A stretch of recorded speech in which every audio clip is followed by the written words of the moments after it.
Now, please, and we'll get started. For those who I haven't met, my name's David Kerslake. I'm WA Electoral Commissioner, and it's my pleasure to chair tonight's session, which is on early voting and its effects on elections. I'll just make some brief comments and then we'll get into our presentations. In common with most other Australian jurisdictions, while there are a range of ways that people can vote, there are three main ways to vote at a state election or by-election in Western Australia, which we're all aware of. You can turn up to a polling place on election day, you can cast a postal vote, or you can vote early in person at a pre-poll centre. The pre-poll centres are being open for 2 or 3 weeks before election day. Now, in years gone by, electors were generally required to have a reason for voting early. For example, that they weren't going to be within reasonable vicinity of a polling place on election day. But the legislation also provided that that electoral officials weren't really entitled to grill electors and require them, what is your exact reason? But people did have to go along and make a verbal declaration that they couldn't attend on election day. All of that has now changed in legislation or amendments that were brought in 2016. The Western Australian Parliament dispensed with a requirement to have a reason for voting early. This recognised the fact that increasing numbers of electors were either required to vote early or in many cases were choosing to vote early and were happy to tell electoral officials a little white lie in order to do so. So the legislation was changed and in many respects probably changed to make honest people out of the people who were voting early. And so now a lot of people increasingly vote early because they have the right to do so and because to them it is more convenient to vote early. Now that undoubtedly does pose challenges for political parties and for candidates. It certainly also provides challenges for electoral commissions.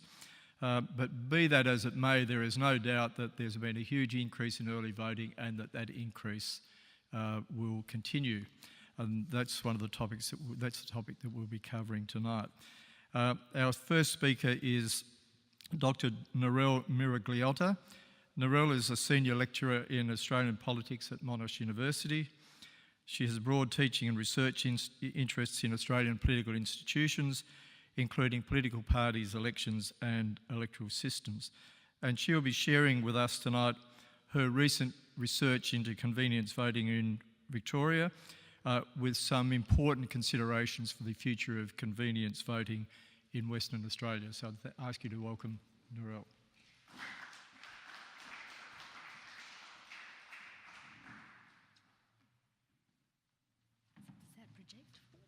I have PowerPoint slides. I've become very accustomed to using PowerPoint slides, but I'm not sure they're going to work. Are they going to work? What happened? Oh, it's coming. It's just a bit slow. Oh, did it? What I'm going to do is get ready. So what I'm going to do today is just talk to you generally about some of the research we conducted with focus groups. So we were speaking specifically to Victorian voters, and we will kind of get a sense of what their perceptions were, their perceptions as well as their experiences of convenience voting. Look, most of you are probably smart enough to know that focus groups are slightly problematic. Most type of research kind of endeavours are. So there are some strengths and weaknesses associated with focus groups.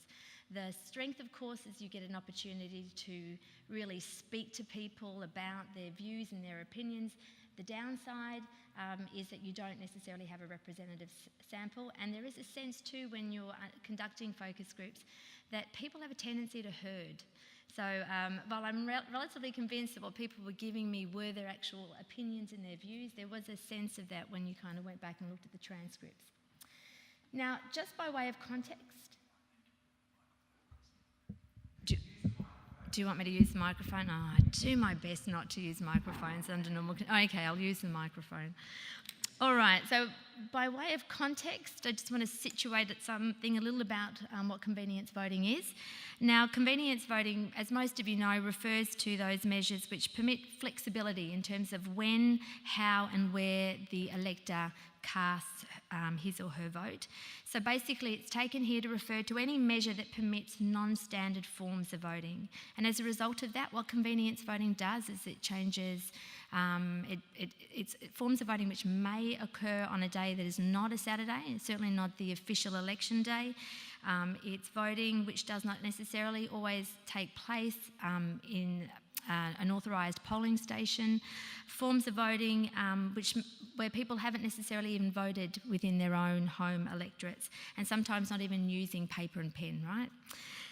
Now, the provision for convenience voting in most democracies is kind of part of an important suite of provisions that you might want if what you're really trying to achieve is free and fair elections. And generally, two principles are often invoked to justify the provision of convenience voting. The first of these is accessibility. So the idea that actually, if in order to make elections free and fair, you want to remove unreasonable barriers which might make it difficult for people to vote. All right, particularly when those barriers are outside of their control, right? Things that they really can't do much about. And the second principle, I think, which is important, is the ideas around legitimacy. So if election outcomes are meant to represent the will of the people, but not everybody has actually necessarily participated, and they've maybe not participated because the opportunity to do so has in some ways been constrained, well then potentially you have a problem as well. So the more people that participate, generally we understand that the election outcome itself is just generally been, it could be considered more legitimate because it more closely reflects the wills of the broader population, or the will of the broader population.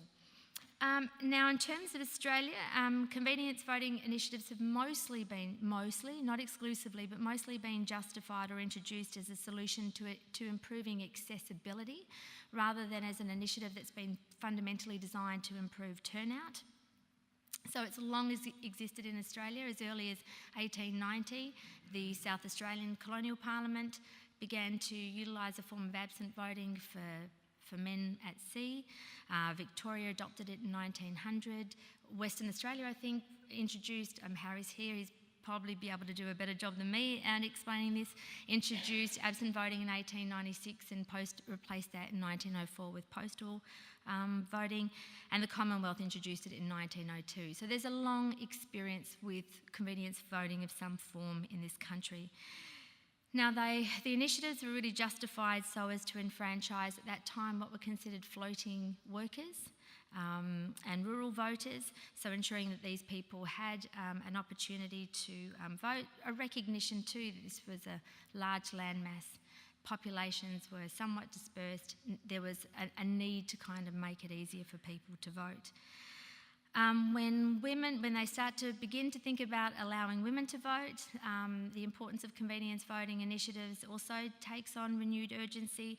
And of course, once Australia decides, across the Federation to embrace compulsory voting, the imperative really kind of increases. Of course, if you're going to expect people to vote, then there is an obligation generally on the part of the state to make it easy for them to do so. So this has really been the flavour of the kind of Australian push towards convenience voting. It's mostly been about improving opportunities, accessibility to the ballot, as against necessarily trying to improve turnout per se.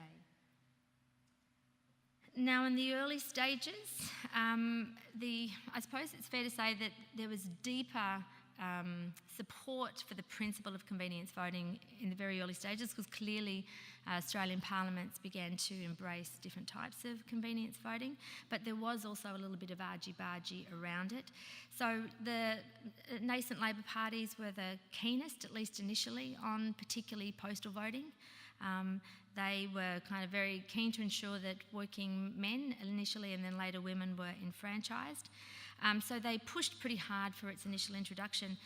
But then Labor pretty quickly lost a bit of interest because they became concerned that actually that maybe their voters, their supporters' votes were being hijacked by the unscrupulous organisers that were running around and trying to organise people to vote. And so certainly federally what you see happen is Labor, when it's elected in 1911, actually have it abolished, and then it's later restored by the Hughes Nationalist government in 1918. We had similar types of debates even in Western Australia in the early stages. Now, it's been argued, and pretty convincingly, that while part of Labor's concerns in those early days was concerns around what was happening to voters and concerns that their votes were being subverted in some way, it's also equally true that, and Labor probably discovered this pretty early on, that it was the Conservative parties that enjoyed the most advantage from forms of convenience voting. So they've had the most consistent advantage, particularly in relation to postal votes, pretty much since the beginning of its introduction. The nascent country parties have also had something of an advantage, less so than the Liberals, but more so than the Labor Party. And interestingly, this pattern persists even today.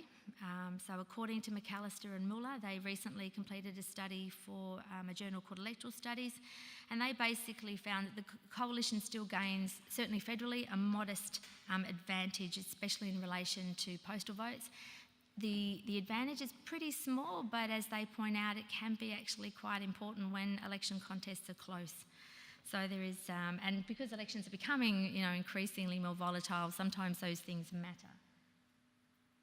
All right, so we've also seen something of a transformation in relation to convenience voting. We've seen this kind of ongoing expansion in the form and the eligibility requirements pretty much since the 1990s. These processes have been slow and incremental and ongoing, but by about the 1990s we begin to see some pretty dramatic shifts occur. What we begin to see is an expansion in the forms of convenience voting. So the early days, it's really just about absent voting, it's really just about postal voting, but what we begin to see is pre-polling introduced or early voting introduced. We see electronic forms of voting introduced, and more recently some of the states, and WA, and it's really only WA and New South Wales at the current time, but we've seen remote internet voting introduced. I think Victoria's getting close to this as well.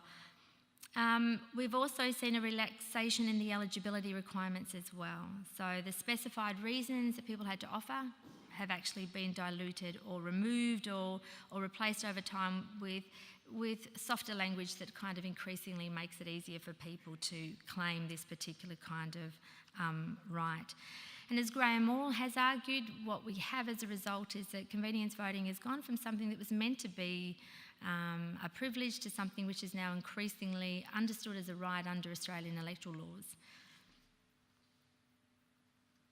All right, so we begin the process of liberalising, expanding the types of the channels of convenience forms of voting. We see a relaxation in the eligibility requirements, and as you would expect, people have embraced the opportunity when it's been presented to them. Victoria is a good case of how that's occurred, and you can see from these figures, the speed at which there's been a kind of significant expansion in the numbers of people taking advantage, particularly of pre-polling in Victoria. So it's gone from 4.87% of the voting population in 1999 to 25.79% at the 2014 state election. And the VEC does estimate, or they think that it could actually grow to as much as 50% of the population, of the voting population at the most, at the forthcoming state election. And of course the trends are pretty uniform, not just in Australia, but in other parts of the world as well. My WA figures may be slightly dodgy, but the spirit is right. Okay, I did a quick tally. So, but you get a sense that at the last state election, about 25% of all votes cast were convenience votes in some form or another, and the figures from the different states are really quite high, and the ACT is up at 33.7%. So we're talking about a pretty quick kind of grab by the public to embrace this when it's being presented to them. New Zealand, their rates of advance voting are also pretty sizable, and in the UK slower, but nonetheless we're getting a sense of the fact that this is something that the public seem to appreciate when it's presented to them. We know a little bit about why people or who convenience votes. We know that the people that convenience vote are more likely to be Australian born, And the only reason for that, they seem to think, is that Australians, people that are born here, are more likely to be able to navigate the system and kind of get the information that they need in order to take advantage of these types of options. We also know from the studies that have been conducted that people who convenience vote are likely to be older, so people of retirement age. They've also discovered in the studies that there are no significant effects for gender or for education or urbanisation, so that doesn't appear to affect whether or not somebody convenience votes or not, or takes advantage of the opportunity. There is one tendency they have discovered in Australia, and this is not a tendency that you necessarily see in the US, but in Australia they seem to think, and the studies are pretty early at this stage, but they seem to think that the people that are more likely to convenience vote, or certainly vote early, are people who have slightly less trust in politics. So it's the idea that those that are slightly more disengaged are more likely to take advantage of the option. In the US, you see a kind of reverse phenomenon, that the people that are most likely to vote early are generally the most engaged and the most mobilised. It kind of makes sense when you stop and think about it. Because of the requirement to vote, there's a sense that those that are the least interested in the election and want to get it over with as quickly as they possibly can take advantage of the option. All right, so you're probably thinking, why does any of this matter? And from a scholarly perspective, it has various implications. So convenience voting has all manner of implications because it changes a lot of aspects to the way that we have traditionally voted. Certainly for most of us in this room have experience of voting. It changes the voting period. So we're increasingly going from what was just a single election day to a voting period. It's increasingly changing our voting channels, or the fabric that we're using to cast our votes. So we now have access to a range of different kinds of channels, for want of a better word: paper, online, touch screens, phone, even email. And it's also changing our venues for where we cast our vote. So it can now be from at home, from a car, at hospital, away from our home electorate, overseas and interstate. So lots of things about the way we are voting are changing, and these things have implications for elections. Now,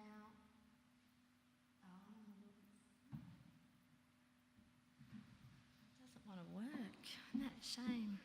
What am I doing?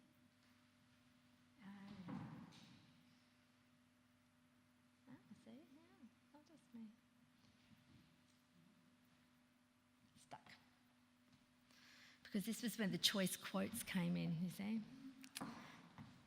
All right, so normally, while you're organising that, normally in the academic literature, there are three kind of set of concerns that people have about convenience voting. The first of these concern fears around securing the person in the ballot. And here there are concerns about how when we're talking about the security of the person, we really hear some expression of concern about protecting the right to vote that those that are considered especially vulnerable. So people who may be in difficult relationships, where their significant other or other family members might take advantage of the opportunity that forms of convenience voting provide to actually subvert their vote.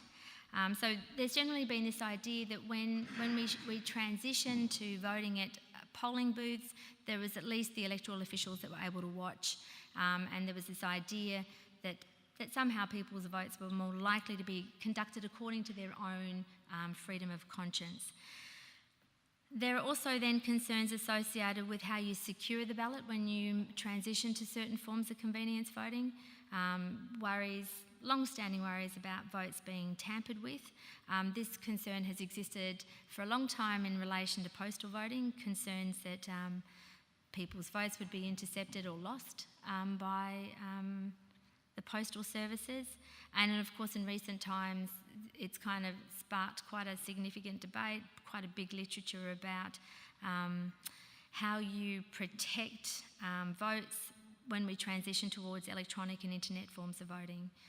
So here we have concerns around fears of voter roll subversion, vote hacking and privacy breaches.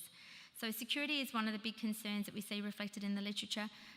Disengagement and civic responsibility, these are another set of concerns that are frequently raised by scholars. Here there's this is a concern that's mostly expressed in relation to non-election day voting. So the concern here is that when we don't vote or come together on a single election day, somehow we lose something special about the democratic process. We begin to lose the ability to socialise our young into the act of voting. Obviously, people drag their children to ballot stations, and they say these things might be very boring for a child, but as far as some people are concerned, this is an important way of socialising children into Australian democracy. There are concerns too that there's a sense of ritual associated with elections that are also really important, that help to kind of enthuse and focus the country as a nation. So they would say that when you start to vote outside of a single election day, we lose some of the kind of really important rituals that are generally associated with elections. There's also another set of concerns around fairness and voter regret. So there are concerns that voters are going to be unduly affected by voting early. The concern here is that not everybody will enter the ballot station and necessarily have access to all the information that they might need in order to cast their votes. Because if people are doing this at different times, then given that information is presented to people at different times, there is this kind of general fear that people who vote early in these processes will somehow not have all the information that they need in order to cast a truly authentic vote. And then, of course, quite apart from that, if there's a sense that people have voted early, something is learnt about a candidate or something is kind of made known, then people could become resentful, become regretful, and then there are concerns from that somehow will diminish or undermine or tarnish the legitimacy of the outcome. So this is what scholars will tell us, right? So these are pretty ideas, and there's probably some real substance to them. There is some substance to them, I should say. I won't qualify that. But when we ask voters, and when in our focus groups, we just couldn't get them to be as concerned about these things as scholars are. So when we asked them about, what it is they found inconvenient about voting, they were pretty clear about probably some of the same things that is inconvenient to people in this room at the minute. So people complained about queues. They found voting stressful, mostly in relation to these kind of large ballot papers that people are presented with. They really found it inconvenient to have to vote on a Saturday when they had other important things to do. And they also found it quite a harried experience because they felt hassled by party campaign workers, right? So all the things that academics think are important to kind of infusing democracy with real ritual and real excitement are sometimes the things that actually seem to kind of wear those that we spoke to in these focus groups. So they in the end were kind of supportive about compulsory voting, right? There wasn't anybody who really said that we shouldn't have compulsory voting, so much as they said, if you're going to make us vote, then you just need to make it flexible for us to do so. All right, so we then asked them very specific questions about their fears, and we as I said, we looked at what the literature tells us, and then we kind of said to them, look, are you concerned about voter and about security? And some of them, quite a few of them, made the point that they actually felt more intimidated voting at a polling station than they necessarily would if they were at home, trapped with potentially a difficult spouse or partner. I suspect it was maybe we were just lucky that we had a group of people that didn't actually feel that they were in a vulnerable position. So I'm very kind of conscious of that. So they, as I said, kind of seem to argue that intimidation can occur anyway. So whether it happens at home or it happens out in the open, then these are part and parcel of things that can occur. They were concerned about hacking, and they were concerned about fraud and all those types of things. ballot papers getting lost. But in the end, most people seem to conclude that these are wicked problems. You can't solve all the problems associated with electoral administration. There are risks and challenges, and that these were just a natural part of, the electoral process. And the thing that was also really interesting was that most of them believed that the electoral commissions were professional and prudent and sensible and wouldn't subject them to any processes or any new technology that they weren't convinced was, ready for public use, which is a tap on the back if you're from the electoral commissions, it seems to me. When we asked them about voter regret, again, it was really hard some of them, it was kind of summarised by one respondent who basically said that he regretted his vote the moment he cast it anyway. So he wasn't too concerned about this idea of voter regret. He votes, he was regretful, so he wasn't too concerned about that. Some of them also seem to think that if there really were going to be problems here, that the parties would and if that any kind of bad information, parties would essentially adapt to the electoral process, and if they were planning to lob grenades, they would simply do so earlier. So there was also confidence in the capacity of parties to be adaptive to changing voter timelines as well, which I thought was really interesting. And in the end, most of them concluded, when they were thinking about things like postal voting more particularly, they kind of concluded it just gave them more time to think about their vote. So they kind of saw that there were more advantages than there were necessarily disadvantages. Now, just really quickly, if you contrast that to what legislators might think, so we didn't conduct focus groups. We did a survey. I'm going to say we were remarkably unsuccessful, spectacularly unsuccessful with our survey. We tried to survey every legislator in this country, and we had a very low response rate. So there's nothing particularly representative about our sample, but it does give you some indication of the fact that support amongst the legislative class is lumpier than it is in relation to the focus groups that we spoke to. So where the focus groups were kind of enthusiastic, what we see is a kind of more reservations being expressed by legislators. Clearly comfortable with forms of convenience voting like postal voting, which are older technologies. Reasonably confident about early voting, but what we did find across the board was that for the most part, still really sceptical about internet voting of any form. And again, it's also slightly reflected in when we asked them, how do you see the future of elections day unfolding? There's still kind of some reservations about moving away from the idea of a single election day, right? So some of them can wrap their head around actually only a small percentage of them are reasonable, but not necessarily all that big in relative terms. In the end, most still seem to think that the single day was probably the best way forward for democracy at this stage. And again, when we asked them about the same things that we asked voters about, the kind of themes that get expressed regularly in the academic literature, the views of legislators do actually align much more closely to what scholars say. So here that they express concerns, it wasn't uncommon for them to express concerns around security, that those more kind of traditional concerns we might associate with the academic literature. There was a lot of reference or mention of their concerns around what this does to democratic engagement, but even to voter outreach as well. The idea that somehow they were, and this was a view that was probably more strongly expressed by legislators from the minor parties, the concern that they simply were somehow not getting their opportunity to actually connect with voters. They raised concerns around voter regret, as well as some concerns around voter preparedness, that somehow people might be entering the ballot box not as prepared as they might be.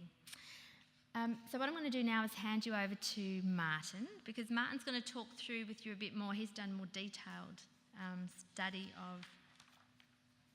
Yes? Oh, sorry, Dan. I don't even know my own place. Sorry. Thank you very much, Narelle. Our second speaker tonight is Dr. Martin Drum.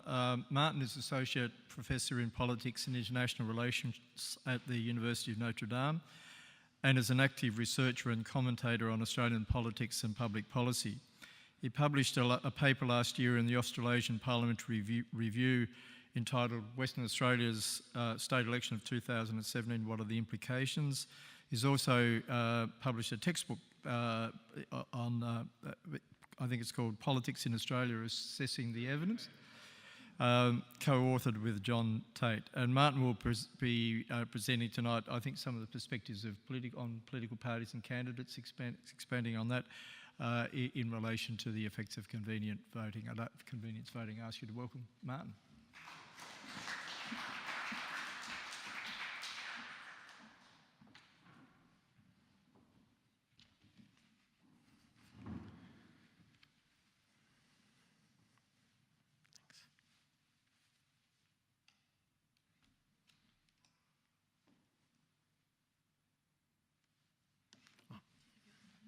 I actually thought you had it.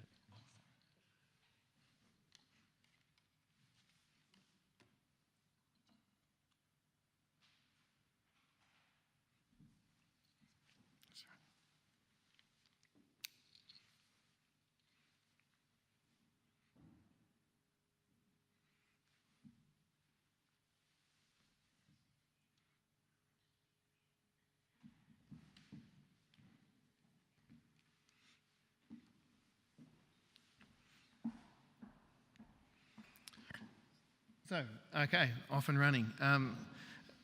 Thanks, David, for the introduction, and I'd like to point out that the WA Electoral Commission was very much involved in our project, and particularly Justin Harwood, who's in the audience, was a major participator in our project. So that doesn't mean they're responsible for the findings or the outcomes. We take responsibility for that, but I very much appreciated their cooperation, and the cooperation of both that commission and the New South Wales Commission made this study possible, so thanks. I won't go into much detail on this first part because Narelle's done a really good job in explaining it, but suffice to say, I think in the West Australian jurisdiction that I'm focusing primarily on today, I think the 2016 legislation did make a big difference, and which removed the need to justify your decision to go and vote early, or vote postal, or vote any way away from ordinary voting. So we did have an explosion in those other forms of voting that Narelle's already outlined here in Western Australia. But even so, we're still seeing rapid increases in what we call inconvenience voting in every other jurisdiction, as Narelle's pointed out. It was probably simply magnified, particularly in pre-poll in the 2017 election, because of this removal of the restriction. So part of the story is legislation, and part of the story is, as Narelle's touched on, those people that go and vote outside the day, they tend to keep doing that. So there's replication of that kind of behaviour. I won't talk about iVote just yet. I'll talk about that in a second. Here's a quote from our study. Our study today, I'm going to talk about one piece of our project, and it's essentially a series of semi-structured interviews with party officials and candidates here in Western Australia. And this is from Michael Sutherland, Liberal candidate, former Speaker from Mount Lawley. What is now happening now is you're voting before the campaign's finished, and there is a hot potato that comes out and you can't withdraw your vote. The percentage of people that used to vote was small. Now you don't have to give a reason, you just rock up and you just do it. And essentially that's how I think a lot of the public in Western Australia responded to this change. So it's mainly the pre-poll voting that's exploded in this jurisdiction. I won't go into the figures around that because Narelle's already covered that, and I'll just talk really briefly on this as well because it fits in well with what Narelle was talking about, and that's we're not alone. Certainly in a range of other jurisdictions, people are changing the way they're voting. The US has been doing this for an extended period of time. That's where a lot of the research is around the motivations behind voting away from the day, and some of the research there suggests that it makes it easier for electoral commissions. That's not necessarily replicated in the Commission's feedback to the parliamentary inquiry about the 2017 election. They talked about some of the challenges of staffing pre-poll booths in particular, and the rapid number of people that turned up early to vote, and the logistical challenges with that. But where it's established and where people are used to doing this, the Commission does have an extended period of time in which to operate. Of course, there's other things around access to venues, which is tricky, but yeah, that's not really the focus of my discussion today. A little bit of background. Our project is funded through what's called the ERRN, which you all know a little bit about. The New South Wales and Victorian Electoral Commissions part fund the ERRN, and we had a really broad project that encompass all sorts of things, including surveys of electoral officials, cyber security experts looking at i-voting processes, most of which went straight over my head, I've got to say. It was extraordinarily complex, some of the discussions around that.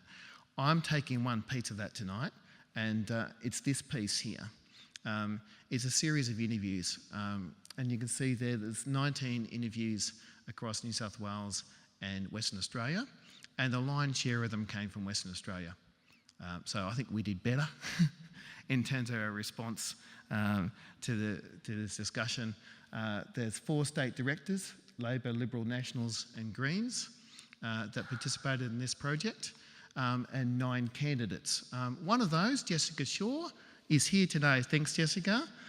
She participated in this project, and 8 other candidates. They were spread across Labor, Liberal, Greens and Shooters. So there's a bit of variety there, actually national, so there's 5 different parties represented in that particular project. As you can see, a smaller number from New South Wales. Because of the time frame, we had to compare our general election with a series of by-elections in New South Wales, because it was outside their general election cycle. So I wanted to mainly spend the time that I have talking about what our respondents said, because I think that's what you're probably more interested in than anything else. And one of the things that was really clear, and this will surprise some of you or won't surprise some of you, it depends on which way you look at it, the party officials and the candidates didn't really question convenience voting. I'll talk about i-voting, which is maybe a bit of an exception here in Western Australia, but they regarded it generally as inevitable. And they focused their discussion, what they wanted to talk about is how they adapt to that. So this is different from things like electoral boundaries, where parties put in submissions they tend to have strong views about. The party officials that we spoke to, and we did cover, like I said, Labor, Liberal, Nationals and Greens, they didn't raise concerns with convenience voting per se. They seem to accept that this is the norm that they're operating in. Okay, so the rules are changing, or the attitudes of voters are changing. How do we adapt? How do we maximise our vote within that? And there's Andrew Cox, the then State Director of the Liberal Party, who makes this quite clear. Okay, it's happening. We're going to have to adapt to it, pretty much. So the conversation really, in the interviews, focused around how they were going to change behaviour as a response to these increased forms of voting, pre-poll, postal in particular, and i-voting in New South Wales, and how that affected their campaigns. One of the first ways in which it affected campaigns was around the logistics. So parties have to find a lot more volunteers to staff booths, and that was the most immediate thing that was taking place. So instead of focusing a lot of energy on one day, they now realise that large numbers of people are voting for 3-4 weeks here in Western Australia, so they had to get people onto the booths. And this again varied, the ramifications of this varied somewhat. The Labor Party didn't see this as much of a problem. They had strong support from the union movement. They didn't see logistical issues as significant. It might be that with a lot of momentum leading into that election, you always get some fellow travellers that jump on board anyway and want to volunteer. Maybe that made their task easier. but most of the other parties reported some logistical challenges in doing this. That's not even going to talk to independents and the challenges that they might have from such a process. There are some interesting things though. There were some independents in New South Wales that talked about how they could then sit on the booth for 3-4 weeks and interact with a high percentage of voters for that period of time. Now presumably they didn't have that much else going on and they would have devoted that time to that process. So if maybe you are a really passionate independent or minor party candidate, you don't have many other commitments at that time, it might work for you. I'd imagine though, if you're still working through that period, it could be very, very challenging. So there's an opportunity there if you have the time and perhaps resources to do this. The logistical challenges were contrasted with the potential to one-on-one meet voters at the point of voting and meeting a lot more of them. So the big thing that we got out of the New South Wales interviews in particular was that their candidates were sitting on the pre-poll booths non-stop for the period of the pre-poll. And that was a common feature. It was a little bit different here in Western Australia. The I-voting, I mentioned that in most cases, convenience voting wasn't questioned. The one exception appeared to be around I-voting, and I think this has to do with the norms that the candidates and the political parties were facing. In New South Wales, I-voting is now somewhere between 5 and 7% of all votes casted.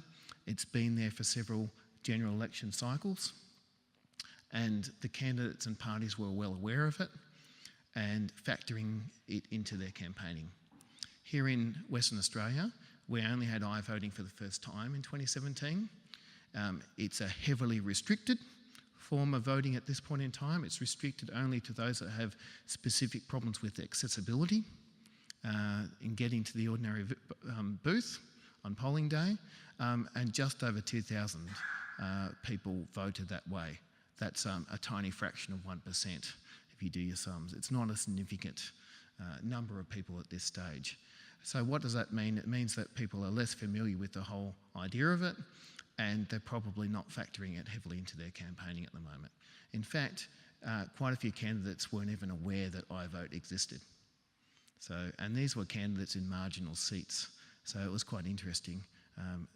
Yeah, they're pretty much oblivious. Directors of parties were well aware of it, but they didn't regard it as an important feature of campaigning. That was one big difference between the jurisdictions, but it was the only form of convenience voting in some ways that people questioned.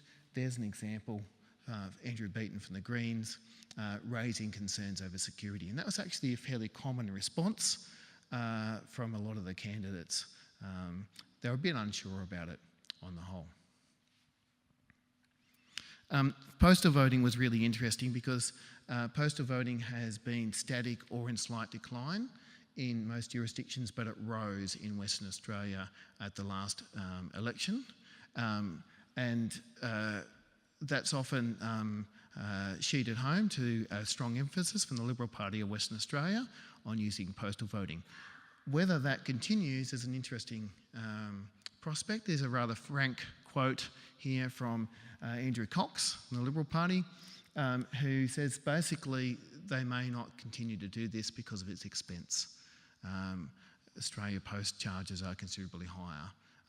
If you think about the broader issue around direct mail, which used to be the gold standard in communicating with voters, going back 10 or so years, it's not a significant feature these days because of the cost in communicating with voters. Much easier to sponsor a Facebook post in 2018. So there's changing behaviour around postal voting. Most of the other parties do not emphasise postal voting very strongly. Will it continue? Well, if political parties are not pushing it so much, perhaps it might decline significantly. Pre-polling was obviously a big issue, and it's not just attitudes that parties have to voting which is interesting, it's about how they're actually changing the way they go about campaigning. And this is what I was talking about earlier, parties instructing candidates to spend a lot of their time on the booths.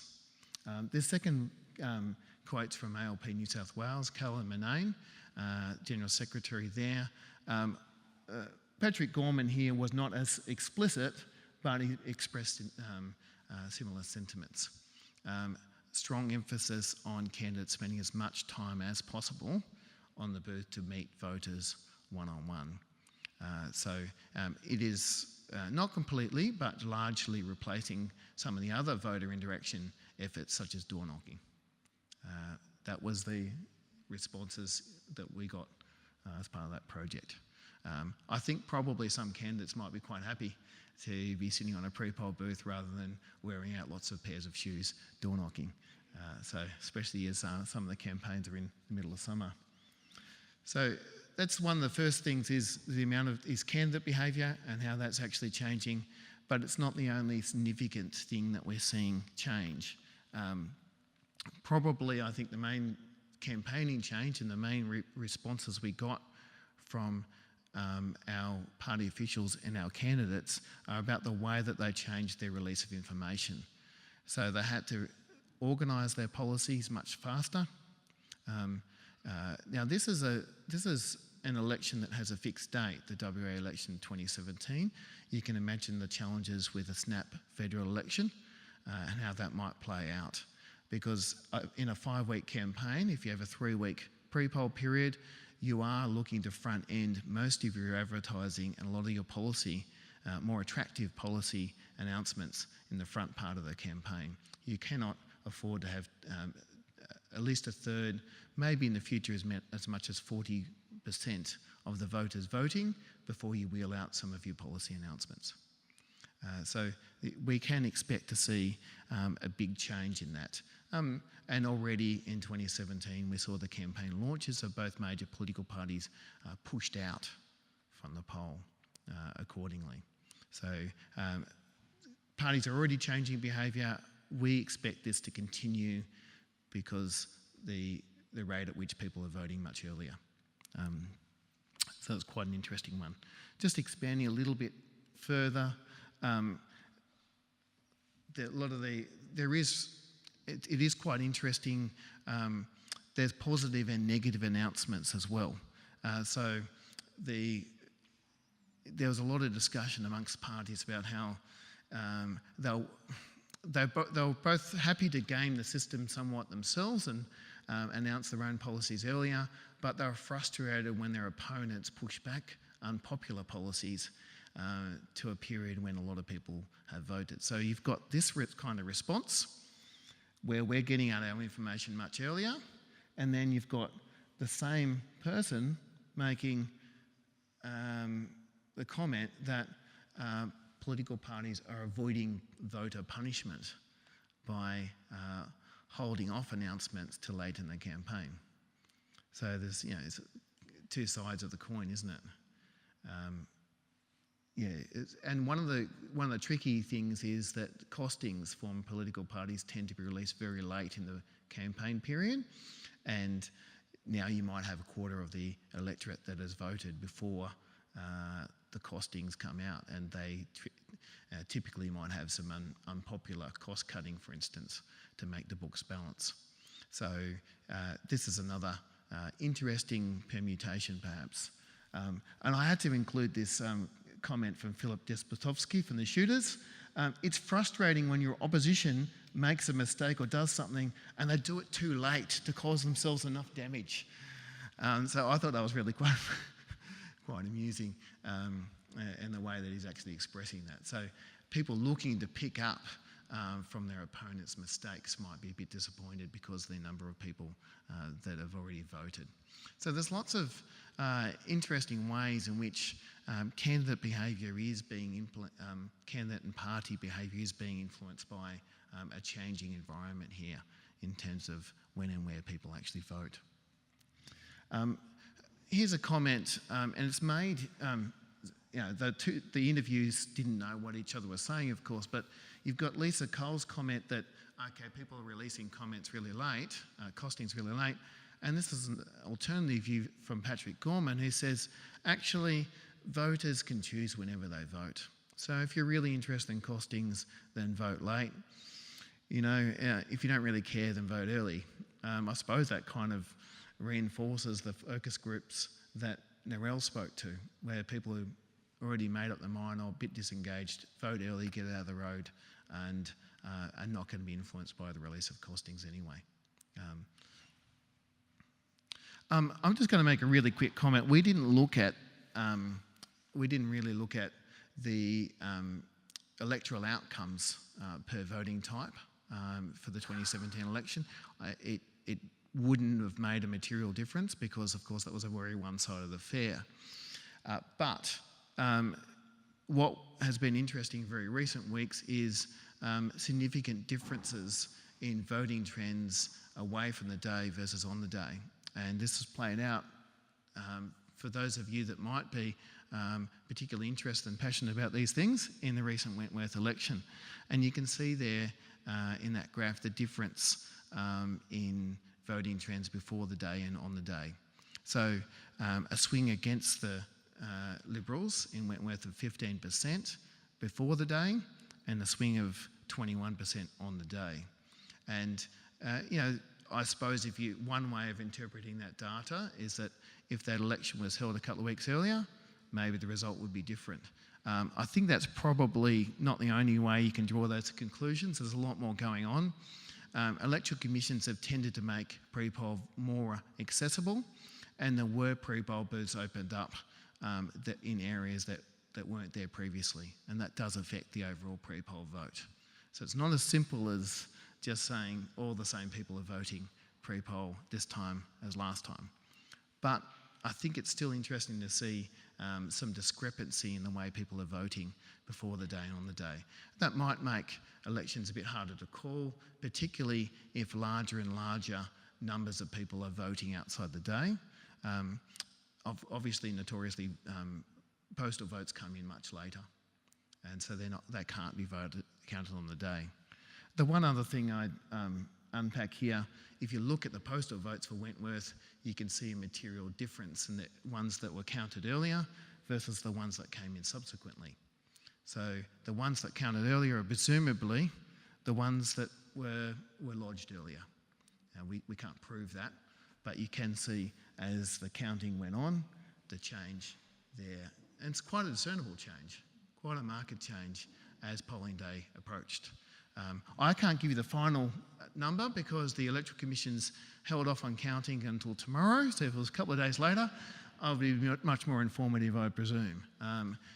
Tomorrow's the last day in which postal votes can be received for Wentworth. So anyway, that's just a little contemporary note. Thank you very much.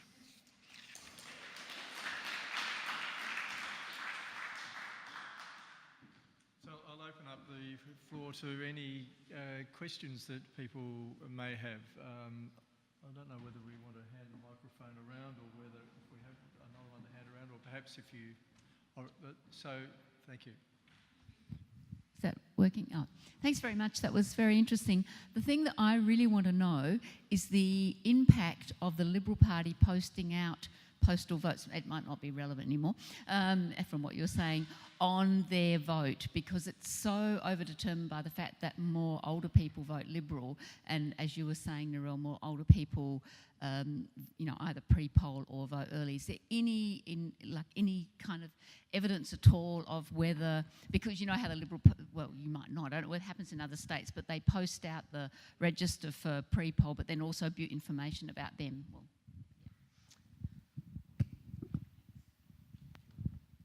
I don't think anybody's actually counted it all out. I mean, it'd probably be an interesting exercise to see to what extent it actually causes some benefit. Certainly in Victoria, they've just moved to prohibit, I think, the parties from doing it. So Labor moved this. The Liberals were not happy, but in the end, I think they kind of capitulated to it. And this is really in response, interestingly, to the electoral commissions that are sick of having voters complain to them when they receive postal ballots, which they think have somehow been interfered with by the parties. So so the Commission's position has always been that it causes confusion, the parties, only the big parties have had the machinery to be able to do this effectively, and Labor's been reasonably effective at it. But I'm not sure to what extent those votes necessarily flow back to them. It's might be a bit tricky to count. I'm not sure if. I might add a bit to that. Our candidates were pretty clear. The Labor ones that they focused heavily on pre-poll, and the Liberals that they focused heavily on postal votes. So particularly Andrew Cox is very clear about that. The Liberals do much better at postal votes, much better. But are they doing it at the expense of cannibalising their ordinary day votes? And I think there's some case to be made there. In the case of the last federal election, you might remember this, it was quite famous, where Malcolm Turnbull got up and said, "My scrutineers tell me we'll get to a majority." And that was because there were a lot of postal votes still to come in, and they trailed in 5 seats that they then overcame the Labor majority. But is that actually a material benefit, or were there people that were going to vote Liberal anyway that chose to vote postal?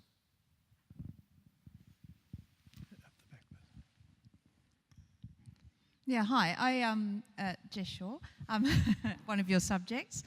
I would be very interested to hear your views on the particular dynamics around the 2017 WA state election, because it was the first time that lower house reform had been initiated to change the weightings in seats. It was also a record swing. There was a massive it's time factor. And in my particular seat, we had the largest turnout of pre-poll, the largest proportion of postal votes of any seat in Western Australia. And also I secured, I think, the second largest swing in sort of around the sort of 19% factor. Now, just as someone who's worked on booths for a long time, people generally turn out early when they want to change the government. And I think we can't deny the fact that there was a huge it's time factor. So the 2017 state election just had some really quite funny dynamics around it. So I guess I'd be interested on your thoughts on those. Well, there's some evidence to support some of the things you're saying there, Jessica. The pre-poll rate in Western Australia increased 270%, which does indicate that people are coming out much earlier. It is in an environment where it's increasing a lot elsewhere, but the rate of increase in Western Australia was really quite extraordinary. There's also, if you look at the postal votes in regional areas and also in outer metropolitan areas, they are higher than in inner city areas.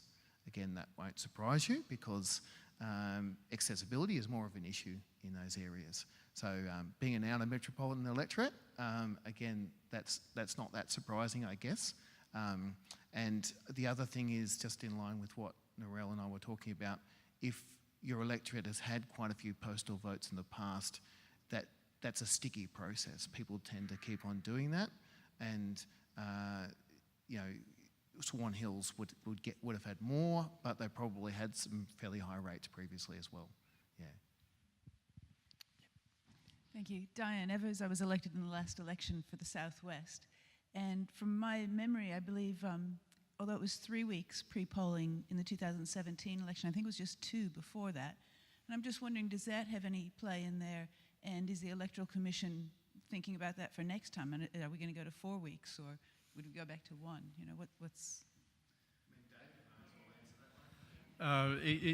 It's generally about 3 weeks, and depending upon timing, it could be a couple of days short of 3 weeks, but it'll remain around the 3 week mark. We don't have any current intentions to reduce the level of the extent that polling is open for early voting. Political parties will put a view to us, which is a valid one, that if we shorten the period of early voting, it is easier for them because they've got to get volunteers and so on to turn up to early voting centres, and I acknowledge that and I'm sympathetic to that.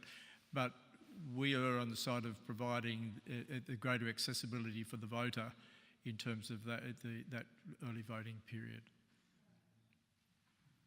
David, I've got a question for you, and that's the issue of security. of votes, of early votes. And I bear in mind the Senate election a couple of years ago, which ended up as a bit of a fiasco. So what can you say about the security of early votes, and what assurances can you give that the votes that are cast early are put in a secure place and won't go AWOL?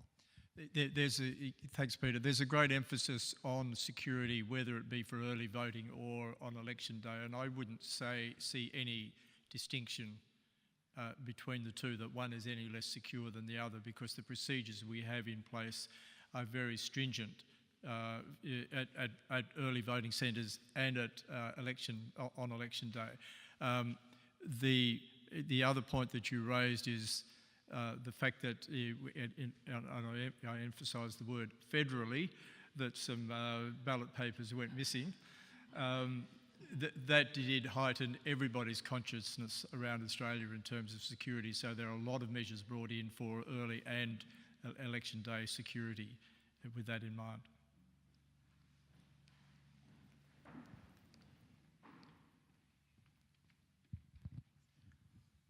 Yeah, g'day, Shane Love.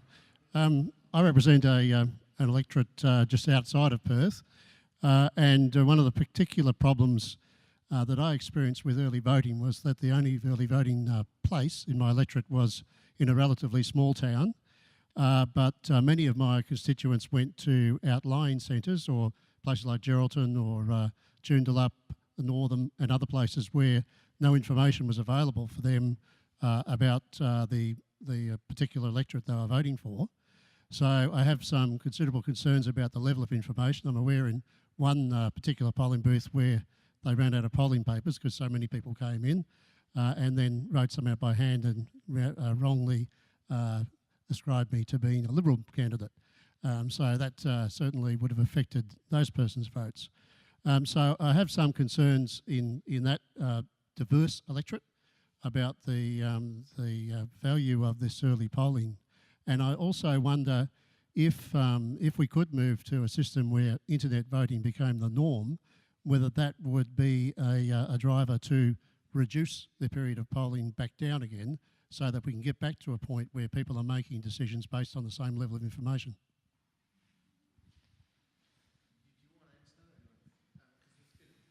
For both of us there. In the interviews that we had, particularly around from state directors, they did raise concerns with the early voting process and accessibility. So they were talking about how there were a variety of different issues and problems, and if you see the commissions, I'm not going to speak for David and the commission, but if you read their submission, they've basically highlighted themselves some of those problems when the parliamentary committee looked at this. So I think all sides acknowledge that's an issue, and it's probably exacerbated in a regional area. So that's not that surprising. One of the other things that people have talked about is, and I remember Michael Mission saying this a few years ago, losing sort of the heart and soul of election day, and Narelle touched on this, by people voting away from the day, and the so-called democracy sausage, etc., that people don't partake in, and that was something that came up in regional areas as well, that sense of bringing a community together at one point in time. If I could perhaps just add to that, look, if the Electoral Commission had its time over again, we would have had more early voting centres open throughout the state. We would certainly plan to do so, to have more centres available at the next state election. One of the problems we always have is in finding suitable centres, because if you own a building and we want to rent it from you for 3 weeks, and we ask you 6 months out from the election, will you rent it during that 3-week period, you're going to come back and tell us, come back a month before the election, and if I haven't rented it out then, yeah, I'll think about it. So it's the difficulty in finding suitable centres, but we do acknowledge that we need to have more early voting centres to cater for the demand and to have more throughout the state. There's 17 shire offices in my electorate, so if you were to use local government as a place where they could vote, that would be alleviated, I would think. We have in fact already started a process of looking around and identifying possible centres this far out from the next state election to try to make sure that we're doing the very best that we can. Thank you very much, Martin and Narelle and David. About 10 years ago, there was the celebration of the Australian Electoral Commission establishment, and the big topic there was electronic internet voting. Now, it's a 10-year gap, and I don't think we've moved any closer, but you're closer to the scene, and people, I know my daughters say, when is internet voting going to be real? I suspect probably Narelle might say something similar. The biggest single response or concern from parties and candidates was around integrity. That's something that they raised constantly. You know, can we be totally sure no one's going to hack into the process and the process is not compromised in some way? People point out that we have banking and that, you know, with millions and millions of dollars, etc., this is managed online. But an election is a very specific occurrence that occurs at one point in time, and it's a sentiment of, it's an expression of national opinion at that particular point, and people say that could be rather disastrous. That tends to be the biggest single concern that people have raised about internet voting.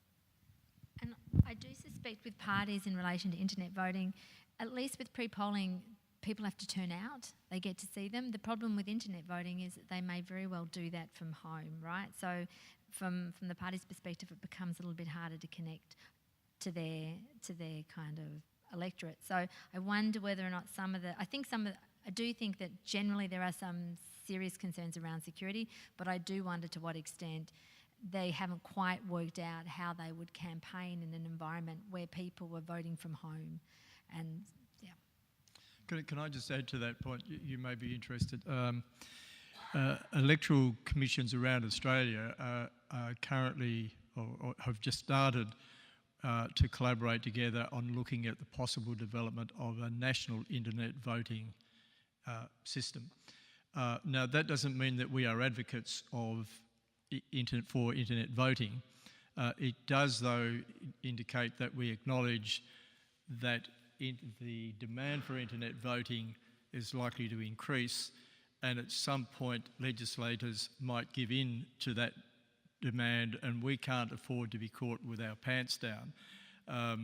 At the last state election, for example, when we brought in internet voting for people with disability, the legislation was passed somewhere between 6 and 7 months before election day.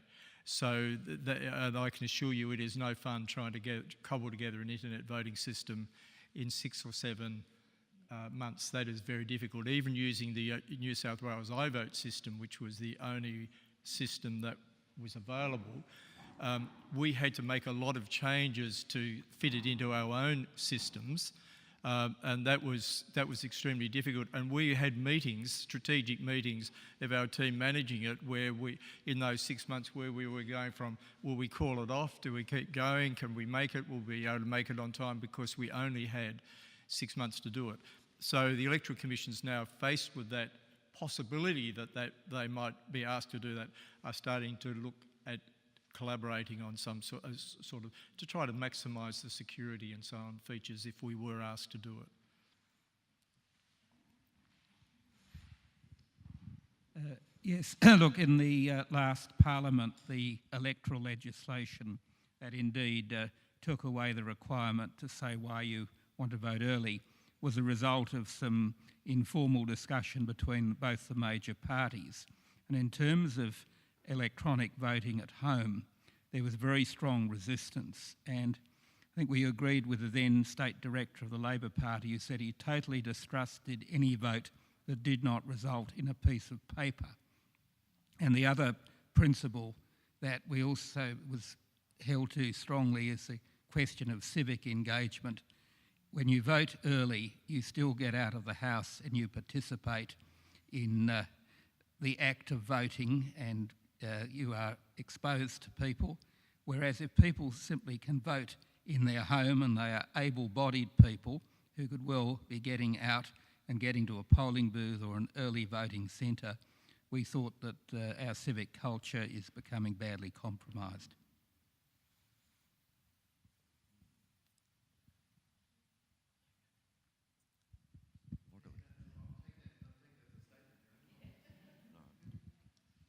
Simon.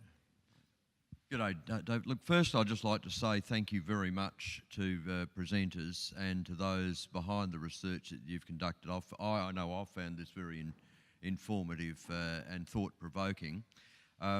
My proposition that I want to put to you is this. David, we noted the difficulties with venues for pre-poll voting, and if you do it again, I think that the key to it is to use some sort of publicly owned premises, and that whether that's with local government premises, but I mean there are other state government premises available, I'm sure, other than schools. So schools are not necessarily out of the equation either, I just respectfully suggest. However, my problem, and I want to turn this into a question somehow, is when someone votes, it should be at a particular point in time. And then when the vote's done, it's done. It happened then. There was a lead up to it, it happened then, and then the vote's done. And it has always occurred to me, and maybe I'm terribly old-fashioned.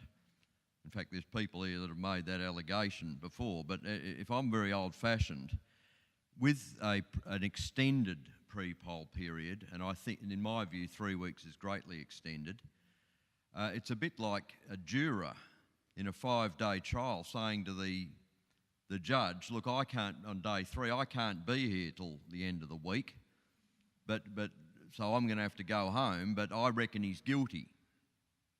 And having that taken seriously. People should be able to witness all of the dynamics that go into an election campaign and vote at that point. Now, this is a proposition that I know you must have encountered, and you've obviously thought about it as well. So is my knee-jerk prejudice justified, or have you got something else to offer? I don't know that this is going to offer much by way of consolation, but if you look at the patterns of pre-polling, where you get the biggest movement of pre-polling is in the few days leading up to the Saturday. So in the early part of the pre-polling period, it's reasonably light. Now, I realise that doesn't solve your problem necessarily, but what it does suggest is that people tend to wait closer to the election day for reasons I can't necessarily account for, but they tend to do it later rather than earlier in the piece. I think the other problem we have now is the cat's out of the bag. Is the cat out of a bag? The cat's out of something, and the problem is once certain options have been made available to voters, as legislators, you would know this better than me. It's very difficult to rescind it. And getting back to Harry's point, when you speak to people about, why can't I internet vote? I can do important things like lodge my tax return and do my banking. It's a very difficult thing for people to kind of wrap their head around, why something that's become so integrated in their everyday life is something that they also can't do flexibly. Now, you're right, there's something very different about voting, right? There's meant to be a participation and engagement and thought, but I'm not sure to what extent those things can be forced upon voters. And I think that there's, as I said, the only consolations we may have is that there is a sense that those that are already disengaged are probably likely to get out early anyway, and that, as I said, if you look at the pattern of early voting, they tend to wait until the last minute. I mean, sometimes there's a bit of a run, isn't there, on the Thursday and the Friday before the Saturday. It's quite interesting what it is people think they might be gaining from turning up a few days before the proper election day or the full election day. Can I toss in a question at this point? You've both mentioned the term engagement, or electors in being engaged in one way or another. Is there any evidence to suggest that the increase in early voting is not just a matter of convenience? Well, it is a matter of convenience, but that's an indication of an increasing number of electors becoming disengaged and saying, well, if I have to vote I'm blowed if I'm going to give up my weekend to do it. So it has to be now or never. And does that reflect some increasing level of disengagement or not? Yeah, because it's a very recent phenomenon that people are doing this in such numbers in Australia, and it's been around longer in the US, there is more research on the actual motivations of early voters in the US than there is here. Maybe there's a lot more political scientists to do it, I don't know. But they research how the states seem to indicate accessibility is a huge part of that. So that's why I guess you have that term convenience voting, because it's convenient to do so. I've had people come up to me and say, I just didn't want the long queues and etc. And I just wanted to get it over and done with. And so they voted early for that reason as well. So they are actually deliberately operating out of that civil engagement to some degree. Partisanship is still pretty high in this country, and it's been fairly persistent across time. So in other parts of the world, partisanship has kind of been incredibly volatile. It's been less so in this country. So I suspect it could also be understood as a reflection of, people already having strong kind of effective ties to particular parties and then acting on those sentiments. So I think there's so much about the Australian context that looks quite different to other parts that it's always hard to disentangle what's going on. I think we have staunch partisans getting out and voting early, and I also think we have the disengaged doing it. Can I just add to the point I made? Because, Martin, you mentioned the research in the United States, but in the United States voting is not compulsory. So these are people who have made up their mind that they're going to vote, but the accessibility comes in as to choosing when they're going to vote. But in Australia it is compulsory to vote. And there may be a group of people who, if they weren't able to vote early, some of those people who vote early may not vote at all if they didn't have to. That's what I wonder. I'm not sure that there's been much evidence. I mean, you'd know this better than me because you've got your own turnout figures, but I'm not sure that it's necessarily affected it too much, has it, in this country? No. So in other parts of the world where they've introduced it, it probably has had a little bit of a boost for turnout, but it's not necessarily been able to drive that same kind of outcome because most people do take their civic responsibility fairly seriously, Just one other point to make along this is that in the US they usually vote on a Tuesday, and so people are working, so maybe it's convenient for some of them to vote early, whereas we vote on Saturday. Yeah.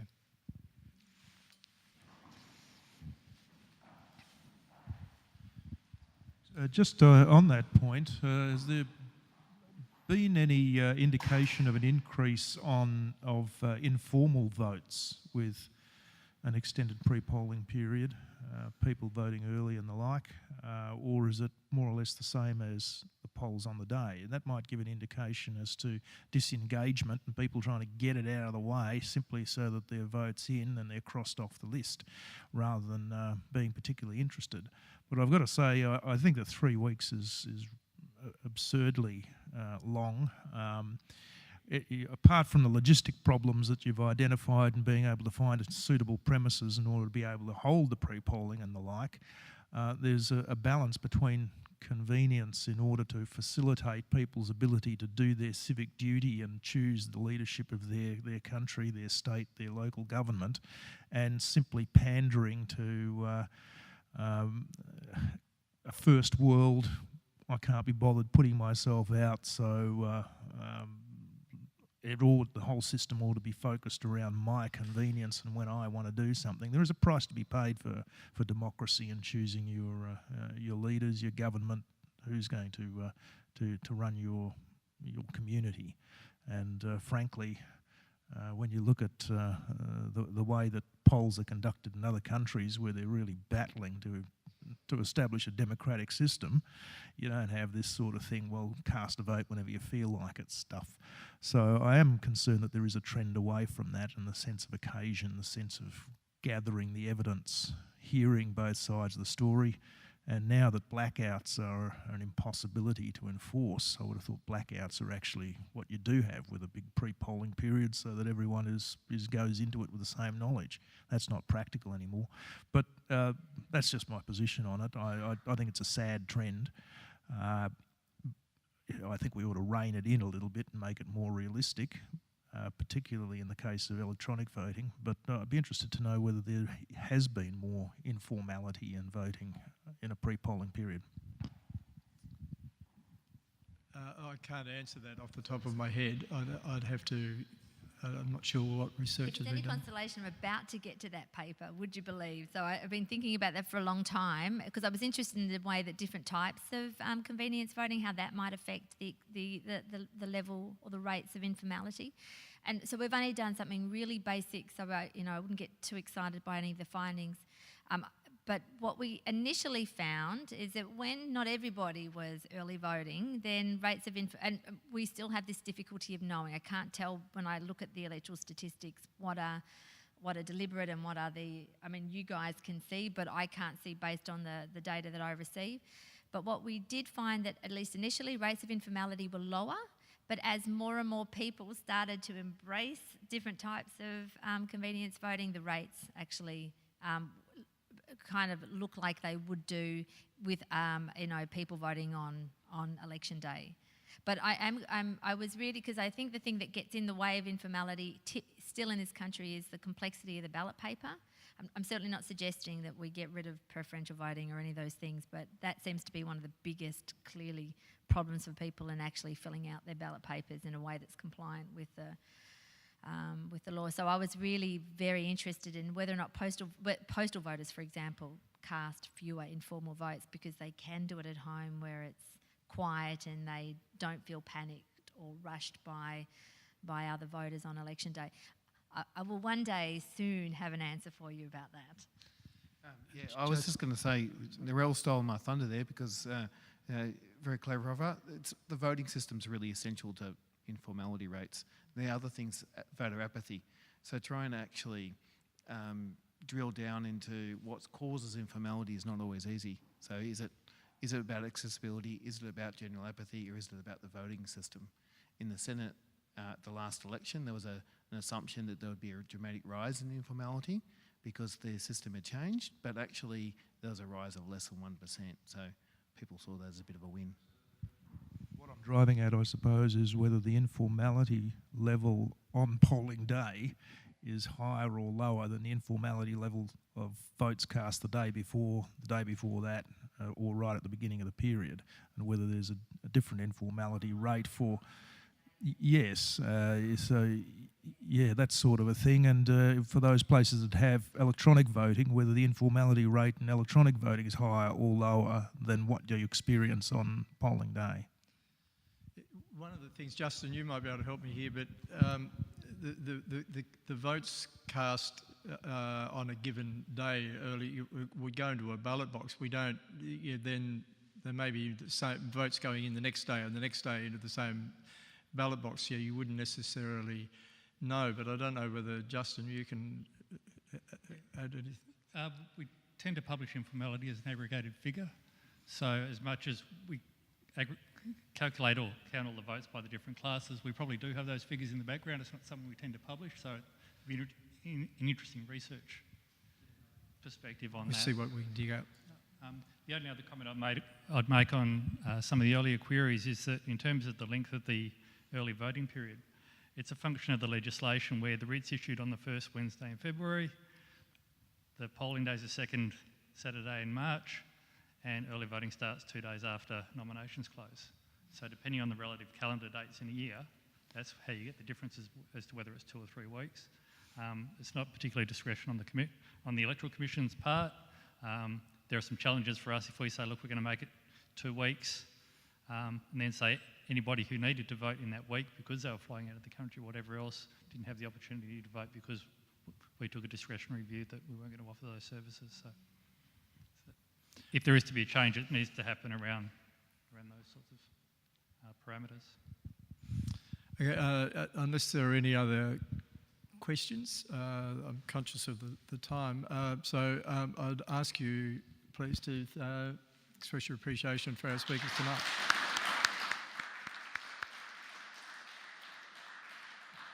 Thank you very much.